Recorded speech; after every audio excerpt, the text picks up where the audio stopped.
let's talk about one of the most emotionally charged topics there is: abortion. What is it? Is it mass genocide? Yes, it is. It's the mass extermination of a human life. And the roots? Well, let's show you. Let's start with Planned Parenthood. I'm sure you have all heard of them, but who are they? Planned Parenthood, founded in 1916 by Margaret Sanger. The founder, Margaret, had a goal: to stop unwanted pregnancies for women. How did she do it? What was her goal? The roots? Well, they're not what you would think. Let's take a look at something Margaret Sanger, Planned Parenthood's founder, said, so we can really look at what her goal was and where her roots landed in. She starts off with, "We want to exterminate the Negro population." You probably wonder, there's more context. Well, here's more context. We don't want the word to go out that we want to exterminate the Negro population. Do you need further context? Well, we should hire 3 or 4 colored ministers, preferably with social service backgrounds and with engaging personalities. The most successful educational approach to the Negro is through religious appeal. We don't want the word to go out that we want to exterminate the Negro population. And a minister, and this man who can strengthen out the idea that if it ever occurs to any of the more rebellious members. Founder of Planned Parenthood, Margaret Sanger, her racist roots in Planned Parenthood.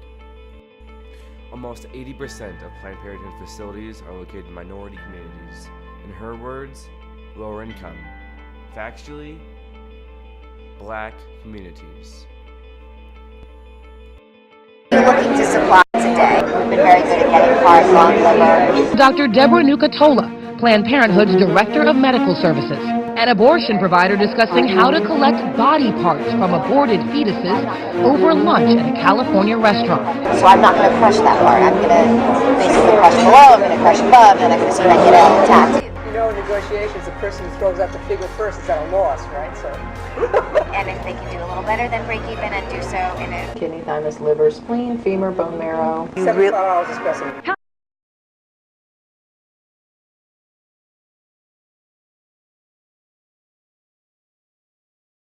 Others for the pieces of the corpse. This is beyond disturbing. I want a Lamborghini. I said I want a Lamborghini.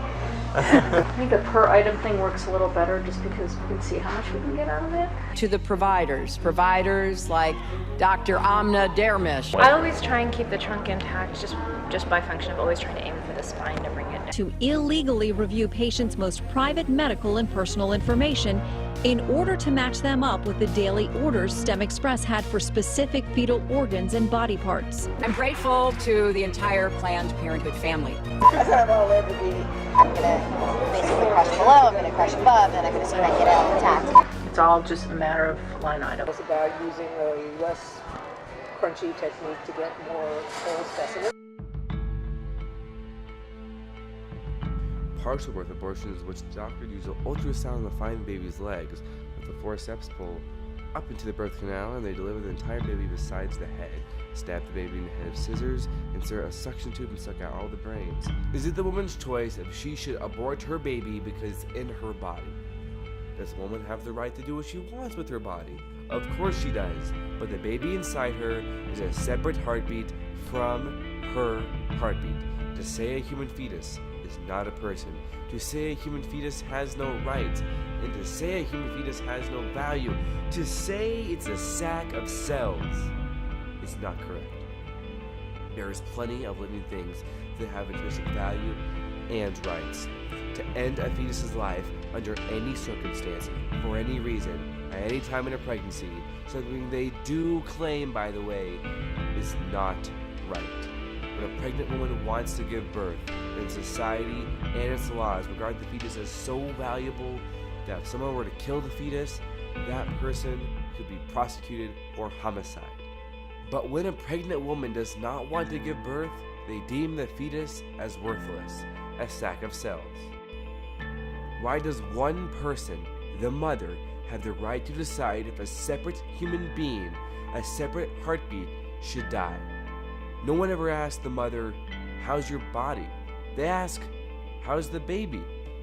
And one more thing, why is it illegal to murder your baby when it's outside the womb, but it's not illegal to kill the baby when it's inside the womb?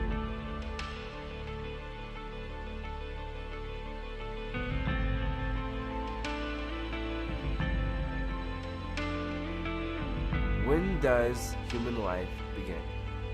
Conception. And that's not religious dogma. It's actually a scientific fact. Let's start with this. The all unborn are alive, are human, and they're whole organisms. First, the unborn take nutrients and grow via cellular reproduction. Second, the unborn are the offspring of human parents and have human DNA. And finally, the unborn are human organisms like you and me and infants. And unborn, we're all human.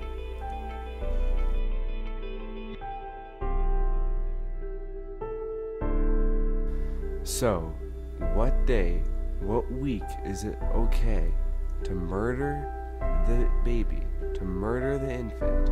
What week, what day is it okay to murder?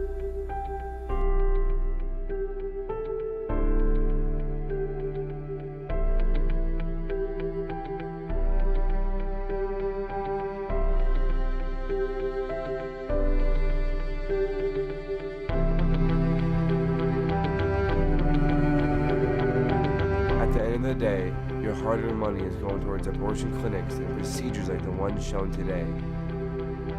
Take a stand. Stop the murder. Be pro-life, not pro-murder.